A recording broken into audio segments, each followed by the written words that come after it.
Chips and salsa is one of the most popular pre-dinner, post-dinner, and movie snacks, and one of the healthiest. Often when created in a blender, it comes out wrong, and even using a Vitamix doesn't make things better if the recipe isn't created the right way.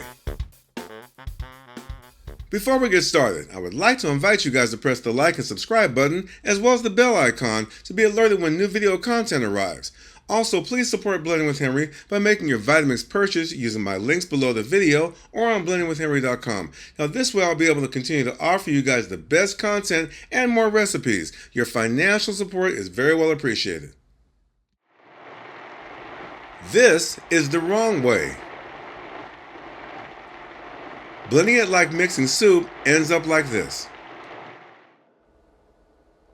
While this may look quote-unquote okay, if you're attempting to make a chunky salsa, this isn't it. It's too much liquid and the veggies are over-processed. Now this texture is fine, you guys, if you're using it to mix in with a cheese sauce or other recipes. Let's do it the right way. First thing is to use Roma tomatoes. Other tomatoes have too much liquid. Now for this recipe, I'm using 4 Roma tomatoes cut in half with the seeds removed. And as I mentioned, Roma tomatoes have the least amount of liquid, which makes them ideal for a chunky salsa or a pico de gallo. First, you want to rough chop your veggies so everything is evenly processed in the Vitamix. This is about 4 stalks of rough chopped green onions, 1/2 of rough chopped red onion, 1 cup of rough chopped cilantro. These ingredients can be of any amount based on your preference. Now on the far left, I have rough chopped pineapples for sweetness, or chunks, garlic cloves behind them, and in the middle I have a mixture of peppers, jalapeno, and serrano, and on the far right, I will be juicing those limes.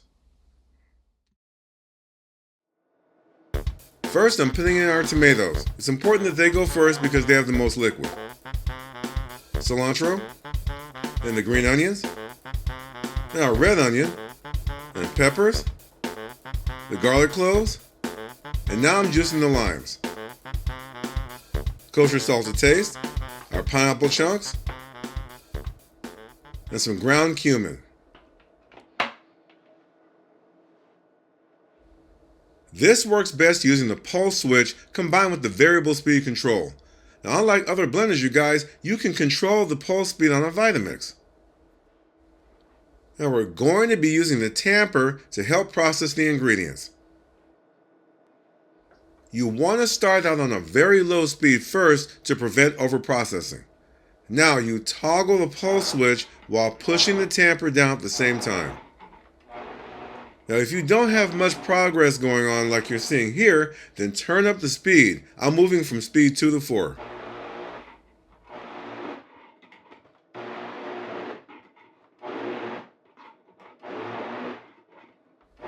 Processing it this way, you guys, allows the tamper to force the top ingredients downwards after the tomatoes at the bottom have processed, allowing everything to be evenly processed. Continue pulsing until you reach the desired texture and all the ingredients from the top are blended in.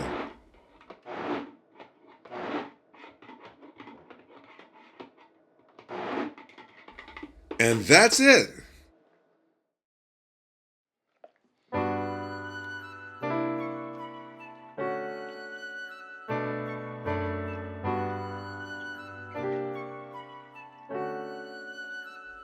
This chunky salsa looks restaurant quality and the veggies still contain their natural juice.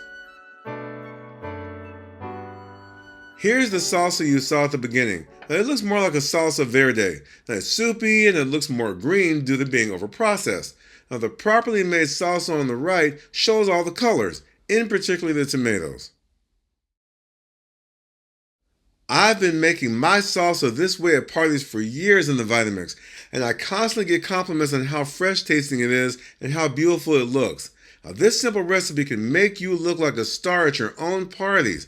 Now, you just need to do it the right way, and this is it. Alright you guys, there's more to come this holiday season. I have so much. Now see below the video for my links to order your Vitamix machines. I receive credit for your orders this way. I need your business, so I'm putting my heart and soul into it for you.